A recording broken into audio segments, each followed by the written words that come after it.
I want to ask you a question. What are your fears? What are you afraid of? What are you scared of? Because we all have fears, don't we? We all have something that's blocking us, that's holding us back. And as we begin to look at life, what we realize is that the reason that most people are not living out their true potential, are not doing all of the things that they would really like to do, is because of fear. Some people call fear false evidence or expectations appearing real. I'm reminded of the story of a guy that was living in an area where he had some new neighbors, and these neighbors had a bulldog. And when he came home every day, this bulldog used to chase him about a half a block from his house. Every day, he would have to streak home. I mean, he would just run. This bulldog would be right on his heels. And so he just got tired of that, because he would go home and about a half a block away from home, he would look around for this bulldog and he wouldn't see him. And he would go walking casually along, and this bulldog come out of nowhere, woo, woo, woo, and start chasing him, and he'd run home. So this one day, he just got tired. And so when the bulldog was running after him, he started running. He saw a rock, and he stopped to pick it up to throw at the bulldog. And when the bulldog got up on him, he started barking. He realized the bulldog didn't have any teeth in his mouth. Then he started chasing the bulldog. If you don't get on away from it, because the most the bulldog could have done is gummy, you know. And so, you know what? Most people go through life running scared. Running scared from things that have no teeth in them, because they're false expectations appearing real. That, see, we're brilliant enough to scare ourselves to death. Do you realize that? There are some people actually who get a kick out of scaring themselves to death. I remember the last frightening movie I saw. It was The Exorcist. I will never forget.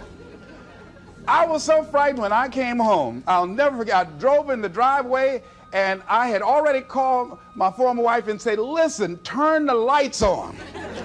I was coming in the driveway, and I was getting out of the car, and all of a sudden I couldn't get out. I started blowing my horn. I said, Madeline, they got me, they got me.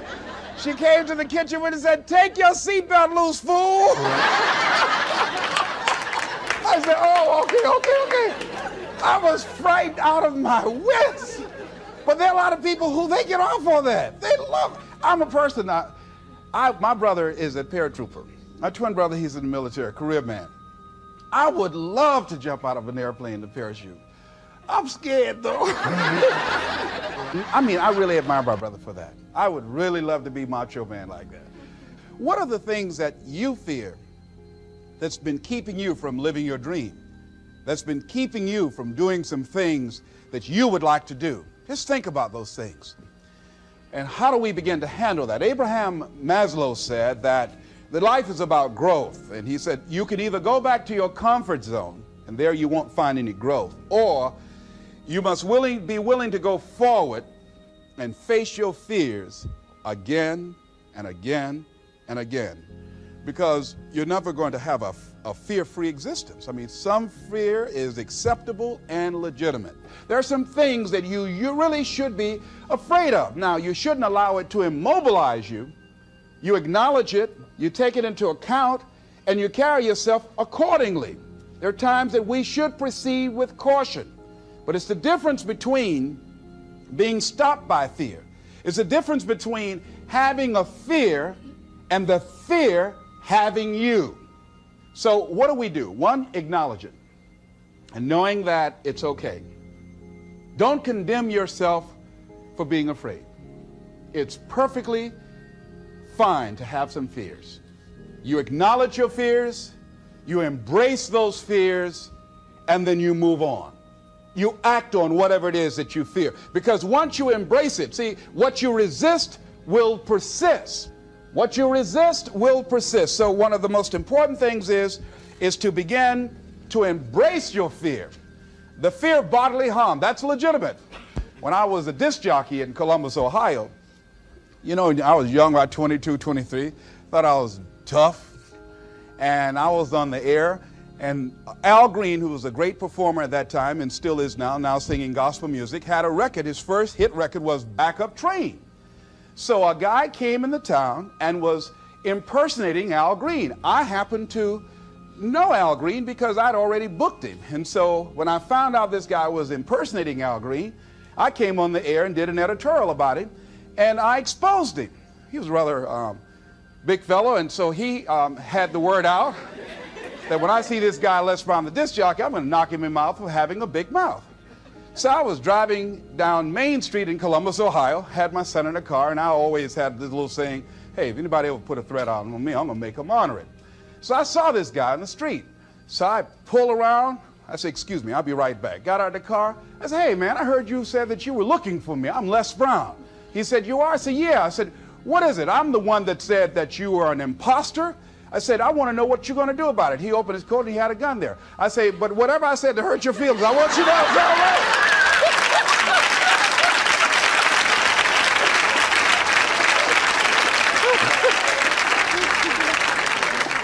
Acknowledge your fears, carry yourself accordingly, and do what makes sense for you. Well, one major fear I've always had is a fear of the dentist. And this fear had me. I didn't have that fear. And what really reinforced it, you got to watch things that can feed your fear. I saw a movie that most people would not remember. This movie was starring Dustin Hoffman. It's called The Marathon Man, with Laurence Olivier, when he's trying to get a confession out of here. And he took this drill out. Let me tell you something. When he went in Dustin Hoffman's mouth with that drill, I had $1 worth of popcorn. That popcorn went everywhere. Oh! Do you know I could not go to the dentist for 5 years? I had left broadcasting, went to the Ohio legislature, had an impacted wisdom tooth. Now that hurts. And I would call, and as soon as the people would answer the phone, I would hang up. That's how frightened I was. Dr. Hamler's office, boom, I'd hang up. Then I got to the point where I could just ask for an appointment. Hello? And I wouldn't give my real name. Because I knew I wasn't going to keep it. I'd give anybody's name, Joe Jiggly Jim, it didn't matter. Then pretty soon I got to the point where I could give my name. It was about 4 years after that, you know. I said, my name is Les Brown. Then I would call back and say, look here, due to my legislative agenda, I won't be able to make it. So the lady finally said on the phone, she said, you're scared, aren't you? I said, no, I'm not. She said, then why don't you come in? I said, that's none of your business. She said, you're not coming in because you're scared. I wish you just would not waste our time. And she hung up. I said, you have no right to do that to people like me, you know? So finally, to make it long and short of it, I was hurting so bad, I said, wait a minute, I've got to do something. And I said, what am I afraid of? Go there and handle it. I said, man, I said, Dr. Hamler, I just can't hear this drill. I mean, if you can do whatever, I don't need to hear this drill, that sound, you know, that's what gets me, that drill. Don't pull that drill out on me. He said, just calm down, calm down. And it wasn't really bad as I thought it was. One of the things you find out that when you face your fears, it's not as bad as you think it is. And when people tell you, I just can't do it, I can't handle it, I mean, really, I can't handle it, what they're envisioning is that they're not going to be here. They're going to clock out like you're going to die. And guess what? We all had occasions when we confronted our fears, we had to do something we felt uncomfortable with, we didn't want to do it, and we did not die. They didn't come take us and put us in a box somewhere. Am I right? So what we've got to begin to do, how do we handle that? What's the process? Because it's all up in here. One, I think, is imagine the worst case scenario. I just imagine that he went in my mouth and with this drill and that I just croaked out. Then I imagine, that's the worst case scenario. Then I had another technique I used. Visualize yourself being more than able and capable of handling it. And I used to have a tremendous inferiority complex about speaking before people that I felt who had more going for them than I did. Because I'm not college trained, I used to feel that college people were the most intelligent people on the planet. And there was nothing I had to say for them. And what will they listen to me for? That's the way I felt. And so I had to visualize myself speaking before them speaking before various audiences that had more going for them than I did, and realize and appreciate my own value and that I was a worthwhile person, even though I didn't have all going for me. I didn't have the money, I didn't have the education that they had. So part of the process is seeing yourself, being worthy, being capable, having what you need to make you a worthwhile person, and that you're more than able, and that you deserve to be listened to, or you deserve to have that dream and that passion and whatever it is that you see and envision there. You've got to see it in your mind's eye and know that you've got what it takes. Repeat after me, please. I must see in my mind's eye. See myself. Confronting my fears. Handling my fears. I'm more than able. Shake somebody's hand on your right and left and say, you got the right stuff.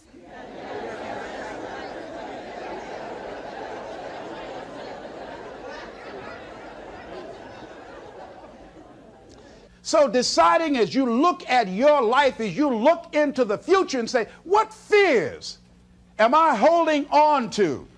What fears that I'm allowing to imprison me, that's keeping me from breaking out, that's keeping me from living up to my true potential, that's keeping me from really being happy, that's keeping me from having a sense of adventure and excitement in my life? What's keeping me from controlling my destiny? What fears that I'm giving that permission to? Notice what I said, that we must give our permission to fear to immobilize us. Because whatever discomfort you experience, whatever challenges or difficulty that it is, you got to handle it. Got to go up in there and wrestle with it. Will it be easy? No. Will it be challenging? Yes. A friend of mine who's going into recovery. He's been addicted to crack cocaine for years and alcohol. And he was talking about how challenging it was and why he was dreading going into cold turkey. I said, what do you want me to tell you? That it's going to be a picnic? No, it's not. It's going to kick your butt? Yes, it is. Are you going to want to die? Yes, that's a part of it. But that's just what you must go through in order to get where you want to go. And guess what? You are strong enough to do it. You're strong enough, and your life is worth whatever you have to go through to get past this addiction. Whatever you have to do. This dream you got, whatever you want to do, will it be easy to just run out there and do it? No. Will it happen overnight? No. Will it be a struggle? Yes. Will there be times when you can't make ends meet? Yes, that's a part of it. Will there be times you won't know what to do? Yes, that's a part of it. Will you have some opposition? Will things go wrong sometimes? You will have many visits from Murphy. Now, if you're saying, well, who's Murphy? Don't worry.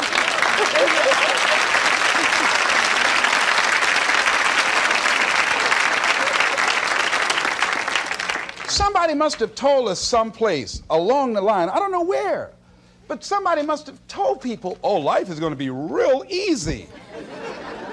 No. If they told you that, I've got a special announcement. They lied.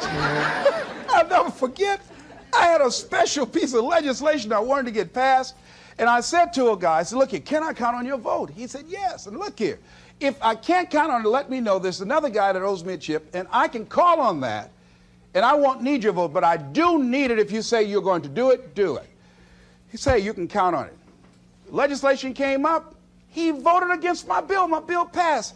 I went back to him and said, hey, I told you I needed the vote, but if you couldn't give it up, let me know. I would get somebody else. I said, why did you tell me that? He said, I lied. I was in shock. How many of you that life just wore you out? That you didn't expect that? You thought you'd go to school, get good grades, get a job, and you came out here and you'd be able to get a job and live happily ever after, and you say, they lied. Yes, they did. They never told me, you know that song said, Mama told me there'll be days like this. They didn't even tell us that. Isn't that something about life is challenging? I mean, it's some stuff you get out here, you didn't read it in a book nowhere. Didn't nobody warn you that it was going to come down on you like this? That's called life. There are all kind of challenges like that. So what's the next piece is that you accept yourself, then you accept the fear as a fact and not a force. See, when you accept yourself and you accept fear as a fact, that means that it's something that happens. It's something that you're going to experience, but it is not a force to hold you back. It doesn't have any special power other than that you give it. So you accept the fact that you are afraid, and then you move on anyhow. You move on past it, and you do whatever you've got to do. I was at a big motivational rally for a gentleman by the name of Dexter Yeager down in the Carolinas. I was standing backstage, and I had to go out. I was the last speaker on the program. It's the first time I'd been in a stadium of this size, over 10,000 people. You couldn't see the people because the lights are just blaring in your eyes, called Free Enterprise Day. I was afraid. My heart was beating fast. I was just pacing back and forth. And Dexter said, "Are you all right?" I said, "Yeah." "Yeah, I'm all right." So I said, "Wait a minute, just calm down. Calm yourself. Hold a minute, hold a minute. It's all right, Les. It's all right. All right. Just be as scared as you can be." See, that's why I say embrace that fear. Just try and see how scared you can really get. And start breathing deep. So the guy came back and said, "Are you about to die or something?" I said, "No, I'm fine."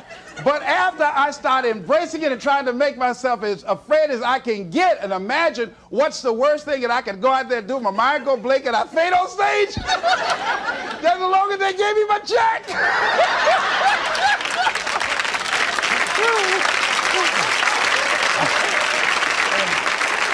But once I started laughing at myself, I started talking to myself. I said, "You know you scared today?"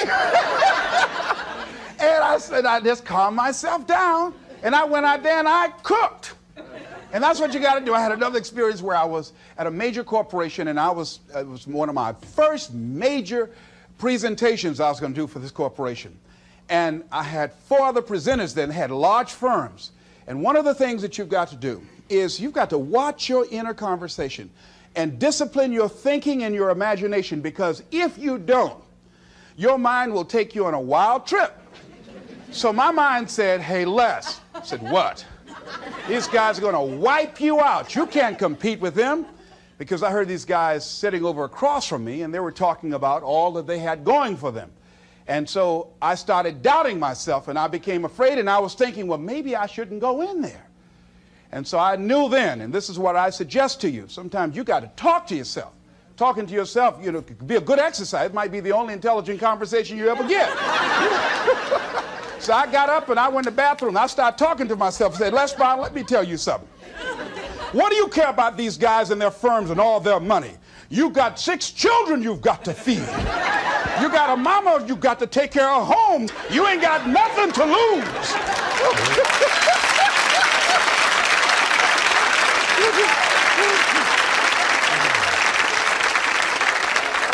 I went in that room and looked at those people. I said, "Don't you do nothing till you hear from me." And I got that contract too.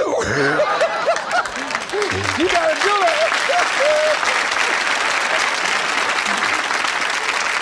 So when you have your lower self talking to you, telling you what you can't do, part of what you've got to do is be your own motivator. And you can't talk casually to yourself. You can't stand around and say, "Now, you must calm down now." No, that subconscious mind won't hear that.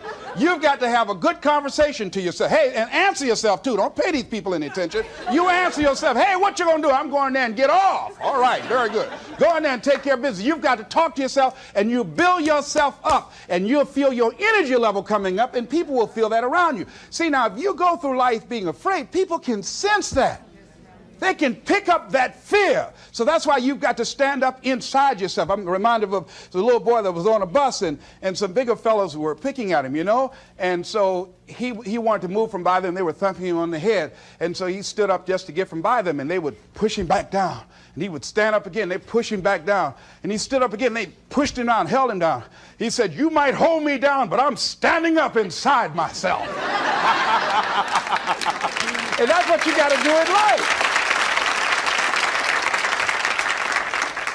See, when you are not filling your life with the things that you are capable of doing, See, we all have some stuff that we've been given. And I don't think that it's optional for us to sit on what we have. See, if you're sitting on what you have, what you've been given, and I think everybody's been given something to bring to the planet, that only you can do that, only you can perform that, only you can initiate that activity. And if you don't do that, if you're not filling in your life with your life work or your mission, then there are gaps in your life. And what we do when we're not living out our true identity, we begin to fill the gaps. We fill the holes with garbage, alcohol, drugs, worry, self-destructive behavior. So when you begin to look at your life and you know that you're not doing what you can do because you have allowed yourself to be held captive by your fears. Now, when you don't have a true appreciation and acceptance for who you are, and you allow yourself to be immobilized by fear, what happens in the process is that you begin to abuse yourself. You begin to sabotage your life, you begin to sabotage your dreams, you begin to unconsciously work against yourself. You become your own worst enemy. So what do you do about that? Well, you begin to realize that your dream and your gifts have so much meaning and so much value for you till your hunger for them will begin to push you past the fear. Your hunger to have them will give you a special drive. As you work on yourself, as you begin to acknowledge your true identity, the true power that you have, the true capacity you have to bring about change, the miracle working power that you have within yourself to do the things that you want to do. When you take them on, I'm reminded of a man who, this gentleman was doing a special study of a special tribe in Africa, headhunters. And he had difficulty in developing a relationship with these tribesmen because of the fact that he had fear. He had fear they were going to take his head. I tell you, all fears aren't bad. That was a legitimate fear. That was a good fear to give you a headache.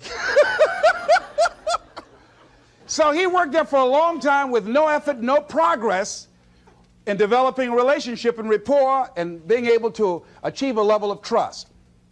So finally one night while he was in bed, he was thinking about it. I said, what is it that you came here to do? What is your life work as a missionary? He said, I wanted to study these tribesmen. I said, what's the worst thing that they can do to you? Kill you. And he just decided, hey, this is what I came here to do. I know that there's some risk involved, and I'm going to do it, come what may. He said, I'm not going to be afraid anymore. He went back the next day, and he started doing the work and trying to talk to and interview many of the members of this tribe. And they began to respond to him. They threw out the welcome mat to him. And years later, when people came to see what his progress was, they asked him, how were you able to do this? How did you convert the relationship from being hostile to that of being positive? And he said something I think has value for all of us. He said, when life can no longer threaten you with death, he said, what else is there? What else is there? And the majority of the fears that we have are not life or death fears. They're not those kind of fears.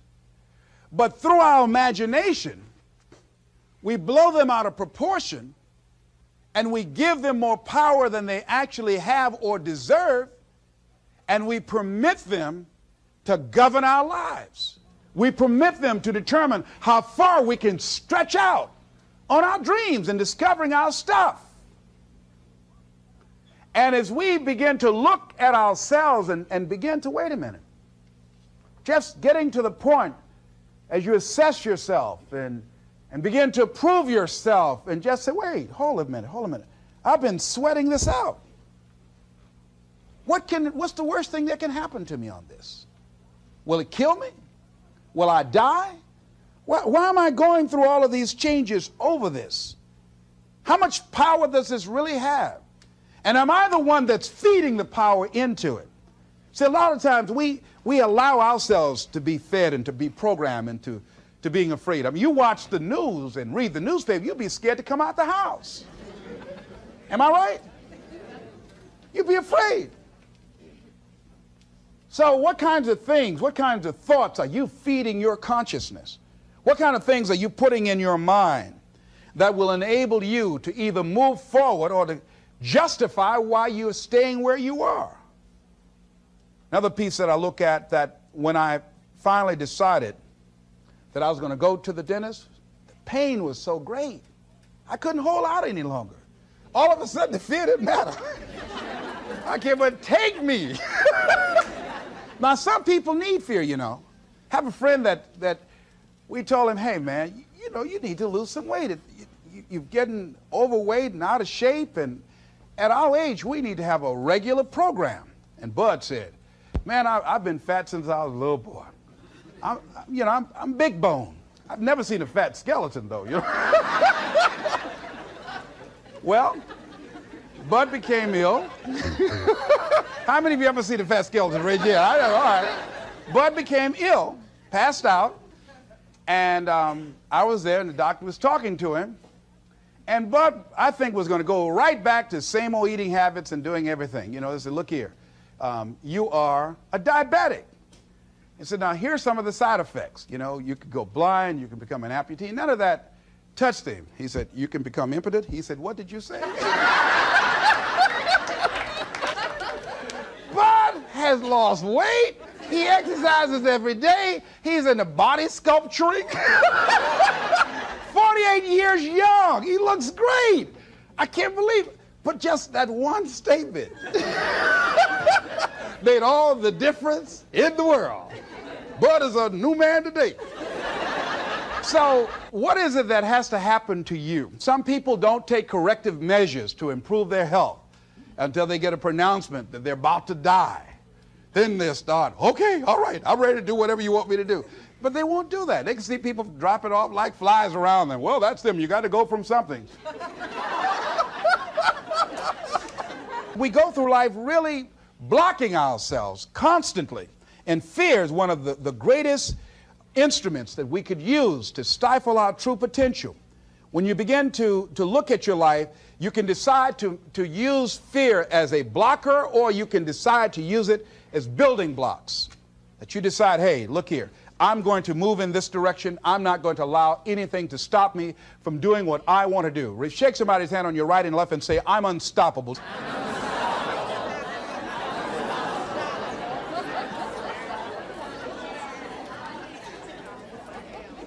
See, when you begin to understand and acknowledge your fear, and you go forth anyhow, you go forth in a spirit and a knowing that there's a way that you can begin to handle this. There's a way out here somewhere. There's a solution.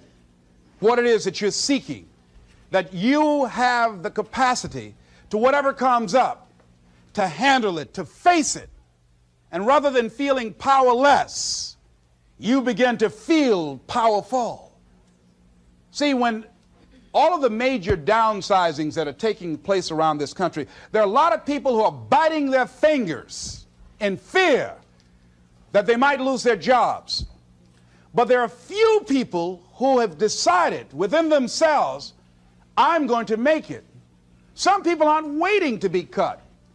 Some people are moving on their own because they feel within themselves, I've got what it takes to make it. They're not afraid about tomorrow because of how they see themselves, because of what they feel that they deserve, because of what they feel that they can create for themselves. Because these people have decided, as they look at the future, as they look at themselves, there's a way. Where there's a will, there's a way for me to begin to create a way out of no way. And when you have that kind of consciousness, when you have that kind of spirit, nothing can stop you. Nothing. What would your life be like as you look toward the future if you decided, I'm not going to allow my fears to stop me? What would your life be like?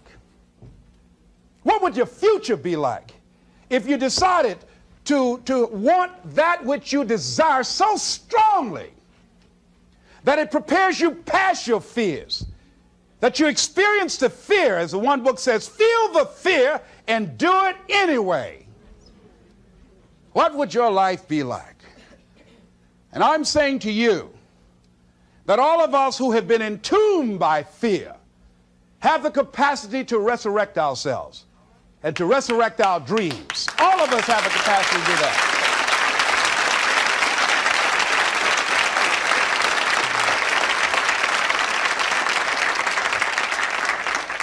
And you have, is it easy? No. It's not easy. Can I do it? Yes. What's one of the ways to get started? Some of us need somebody to hold our hands. Sometimes we need somebody to help us out. Be willing to say, I don't know. Be willing to reach out. Be willing to get some assistance to take you to the next level. One great athlete, you never expect boxers to make profound statements. I think it was Joe Frazier who said this one. He says, all of us are like the blind man at some point in our lives standing on the corner waiting for somebody to lead us across. See, all of us at some point in our lives need some help, need someone to reach out to us, to throw out the lifeline, to help us go across some treacherous waters that we couldn't navigate by ourselves. None of us do it by ourselves. All of us at some point of our lives. We need that kind of help. We need that kind of assistance because we grow from the people we have in our lives that can enrich our lives personally, professionally, spiritually, and all the dimensions of our lives. We don't grow in a vacuum. So as you look at yourself, what are the fears you have that maybe you need some help in strengthening yourself in that area? As you assess your strengths and your weaknesses, as you begin to approve yourself and your passions and your dreams and your goals and the things that you want, if you decide to experience all of your true potential, as you decide to manifest all of your greatness, as you decide, wait a minute, what else is available to me out here if I decided to experience the fear of rejection, the fear of no, the fear of failure, the fear of standing by myself? What else is available? Of taking a chance, a fear of losing it all. What else is available to me that will bring some extra meaning and value?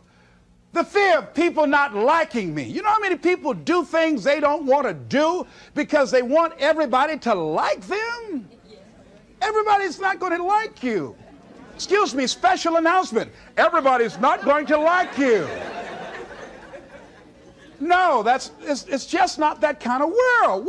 But you know, there are a lot of people who won't take positions on issues, who won't take a stand for things they believe in, who won't speak up for themselves because they don't want to make anybody mad. Oh, it was Bill Cosby. He said, I don't know what the secret of success is. He said, but here's what I know what the secret of failure is. He said, trying to please everybody. You can't please everybody. But there are people who have the fear of rocking the boat. So they just go alone in life. Just go alone. Well, how do you feel? Well, I don't really want to say. How many of you know people like that? Raise your hand. These people aren't living life. They're not truly experiencing life. What do you really want to do? Well, I don't like this, but I guess I'll go ahead on and do it. No. No, life is too short for that. Too short and unpredictable, moseying through. Not trying to disturb anything, not trying to shake anything up, not trying to make any waves.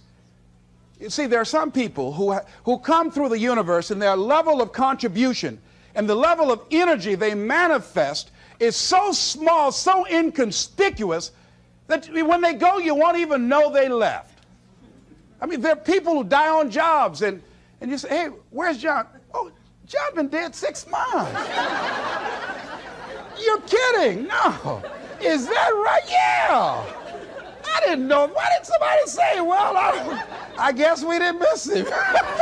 But there's some people, because of their personality, because of their contribution, because of the investment of their time and their energy and the impact they have there, that when they go, everybody will miss them. See, when Mother Teresa checks out, everybody will know. When Rosa Parks, Everybody will know. Nelson Mandela, everybody will know. Why? Because of their contribution. See, but there's some people, because their contribution is so small, no one will care. So I'm saying, before you are boxed and buried, decide that you're going to box and bury your fears. Decide that you're going to begin to live life on a new level, seeking out new horizons, that you're going to find more love and more joy and more ways to give more to life. Guy said something, I love this. He says, everything a man does for himself, guess what? He takes with him. But everything he does for others, he leaves behind. So when you begin to say, what is it that I want to leave? What contribution that I want to begin to make? What difference do I want to make in life? What is it that I want to do with the rest of the life that I have left? What chances I need to take? What risks do I need to begin to embrace? What fears do I need to step on? What areas of my life am I dead right now? What dreams? You can either live your dreams or live your fears. You have got to get to a point where you say, I'm sick and tired of living like this. There's got to be more. That's when people go out and strike out on their dreams. That's when people get out of relationships where they're dying together rather than growing together. That's where they leave jobs. So where are you going? Away from here? I don't know.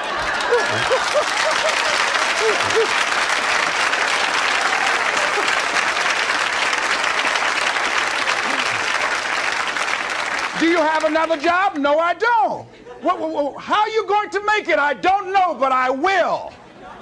See, you will when you put yourself in that kind of situation. I'm reminded of two frogs that were hopping down the road, and they fell into a bottle of milk. And one was hopping up and down for a while, and he drowned. He just gave up. But this other frog just kept on kicking. He wouldn't give up. He just kept on kicking. And pretty soon he churned that milk into butter, and he walked on out.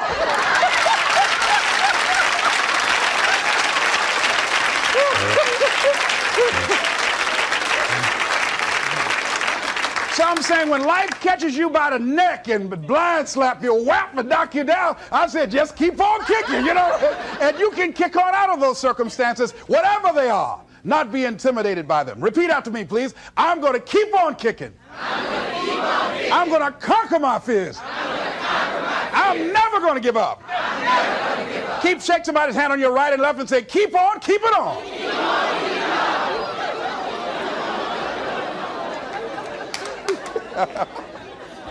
I tell you, one of the exciting things about life is you got to keep the child in you. Little children dream. We used to go to work with my mama, and we would be riding across Miami Beach. My brother and I would be arguing, that's my car. No, that's your car. That rutabaga over there. Oh, that's my house. Mama, tell him that's my house. I had that house yesterday. How many of y'all did that as kids? Raise your hand. But then after we become adults, life slaps you side the head a few times, and then you don't dream anymore.